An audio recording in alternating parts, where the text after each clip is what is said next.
ನಾನು MSW ಮುಗಿಸ್ಕೊಂಡು ಒಂದು 100 ಕಂಪ್ನಿ ಇಂಟರ್ವ್ಯೂ ಕೊಟ್ಟಿರ್ತೀನಿ ಕೆಲಸಕ್ಕೆ.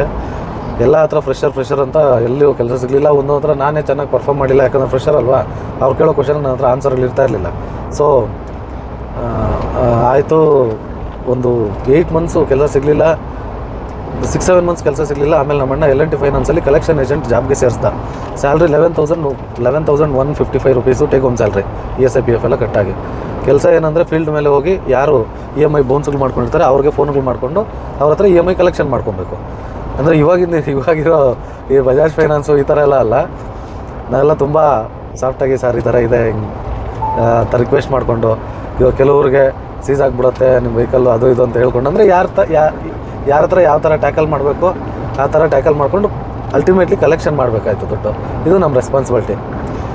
ಪ್ರಾಸೆಸ್ ಏನಂತಂದರೆ ಎವ್ರಿ ಮಂತು 1ನೇ ತಾರೀಕು ನಮ್ಗೆ ಮೀಟಿಂಗ್ ಇರ್ತಾಯಿತ್ತು ಕೋರಮಂಗಲ ಆಫೀಸಲ್ಲಿ. ಅಲ್ಲೋಗಿ ಮೀಟಿಂಗ್ ಅಟೆಂಡ್ ಮಾಡಿದ್ಮೇಲೆ ಅವ್ರು ನಮಗೆ ಒಂದು ಡಂಪ್ ಕೊಡ್ತಾಯಿದ್ರು.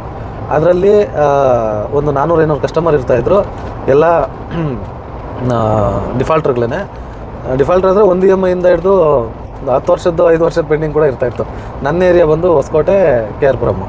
ಸರಿ, ಒಂದು ಸಲ ಏನಾಯಿತು, ತೊಗೊಂಬಂದ್ವಿ. ಫಸ್ಟು ಬಂದಿದ್ದ ತಕ್ಷಣ 1ನೇ ತಾರೀಕು ಬಂದಿದ್ದ ತಕ್ಷಣ 1ನೇ ತಾರೀಕಿಂದನೇ ಸ್ಟಾರ್ಟ್ ಮಾಡ್ತಾಯಿದ್ವಿ. ಇವಾಗೆಲ್ಲ ಒಂದಿನ ಫುಲ್ ಆಫೀಸಲ್ಲಿ ಕೆಲಸ ಮಾಡಿದ್ರೆ 2ನೇ ದಿನ ರಜಾ ಬೇಕು ಅನಿಸುತ್ತೆ. ಆವಾಗ 1ನೇ ತಾರೀಕು ಅಲ್ಲೋಗಿ ಎಲ್ಲ ತೊಗೊಂಡು ಮೀಟಿಂಗ್ ಅಟೆಂಡ್ ಮಾಡ್ಕೊಂಡು ಬಂದಮೇಲೆ 1ನೇ ತಾರೀಕು ಕೆಲಸ ಸ್ಟಾರ್ಟ್ ಮಾಡ್ತಾಯಿದ್ದೆ ನಾನು.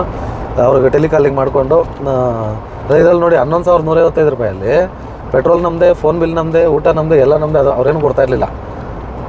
ಬರೀ ಕೊರಿಯರ್ ಏನಾದರೂ ಮಾಡಿದ್ರೆ ಕೊರಿಯರ್ ಚಾರ್ಜಸ್ಸು 20 ರೂಪೀಸ್ ಕೊಡ್ತಾಯಿದ್ರು. ಅದು ನಾವೇನು ಇನ್ವೆಸ್ಟ್ ಮಾಡ್ತಾಯಿದ್ರಿ ಅದನ್ನು ಆ ಕೊರಿಯರ್ ರಿಸಿಪ್ಟ್ ಕೊಟ್ಟರೆ ಸರಿ ಆಯಿತು. ಬಂದು ಎಲ್ರಿಗೂ ಟೆಲಿಕಾಲಿಂಗ್ ಮಾಡಿಕೊಂಡು ನೆಕ್ಸ್ಟ್ ಡೇಯಿಂದ ಕಲೆಕ್ಷನ್ಗೆ ಇಳಿತಾ ಇದ್ದೆ. ಆ್ಯಂಡ್ ಫುಲ್ ಮಂತ್ ಇರ್ತಾಯಿತ್ತು ಕೆಲಸ. ಸಂಡೇ ಹೋಗ್ತಾ ಇರಲಿಲ್ಲ ನಾರ್ಮಲಾಗಿ, ಬಿಟ್ಟರೆ ಇನ್ನು ಫುಲ್ ಮಂತ್ ಇರ್ತಾಯಿತ್ತು. ಡೈಲಿ ಪೆಟ್ರೋಲ್ಗೆ 70-80 ರೂಪಾಯಿ ಆಗ್ತಾಯಿತ್ತು. ನನ್ನ ಹತ್ರ CT 100 ವೆಹಿಕಲ್ ಇತ್ತು, ನಮ್ಮ ಚಿಕ್ಕಪ್ಪ ಕೊಡಿಸಿದ್ದಿತ್ತು. ಮೈಲೇಜ್ ಒಂದು 89 ಕೊಡ್ತಾಯಿತ್ತು. ಅಂದರೆ ಇಮ್ಯಾಜಿನ್ ಮಾಡಿ, ಅಟ್ಲೀಸ್ಟ್ 100-120 ಕಿಲೋಮೀಟ್ರ್ ಅಟ್ಲೀಸ್ಟ್ ಡೈಲಿ ಓಡ್ತಾಯಿದ್ದೆ ನಾನು ಕಲೆಕ್ಷನ್ಗೆ.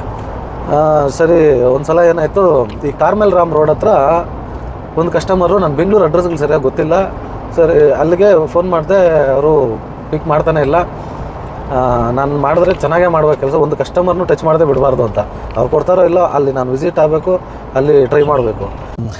ಕಾರ್ಮೆಲ್ ರಾಮ್ ರೋಡಲ್ಲಿ ಒಂದು ಡ್ಯೂಟಿ, ಅದೊಂದು ಕಲೆಕ್ಷನ್ನು. ಅವ್ರು ಫೋನ್ ಮಾಡಿದೆ, ಅವರು ಪಿಕ್ ಮಾಡ್ತಾಯಿಲ್ಲ. ಸರಿ ಏನು ಮಾಡೋದು ಅಂತ ಹುಡ್ಕೊಂಡೋದೆ. ನಾರ್ಮಲಾಗಿ ಸೇಲ್ಸ್ ಎಕ್ಸಿಕ್ಯೂಟಿವ್ಗಳು ಏನು ಮಾಡ್ತಾರೆ, ಗಾಡಿ ಸೇಲ್ ಮಾಡುವಾಗ ಯಾವುದೋ ಒಂದು ಅಡ್ರೆಸ್ ಕೊಟ್ಟರೆ ಅಡ್ರೆಸ್ನ ಹಾಕಿದ್ರು ಫೈನಾನ್ಸ್ ಮಾಡಿಕೊಟ್ಬಿಟ್ರು. ಇದೇ ಥರ ಆಗ್ತಾಯಿತ್ತು. ಅಡ್ರೆಸ್ ಹುಡ್ಕೊಂಡು ಹೋಗೋಕ್ಕೆ, ಅವ್ರ ಮನೆ ಹುಡ್ಕೊಂಡು ಹೋಗೋಕ್ಕೆ ತುಂಬ ಕಷ್ಟ ಆಗ್ತಾಯಿತ್ತು ಕೆಲವು ಕಸ್ಟಮರ್ಸ್ಗೆ. ಸರಿ, ಹುಡ್ಕೊಂಡೋದೆ ಅಲ್ಲಿ ಇಲ್ಲಿ ಕೇಳ್ಕೊಂಡು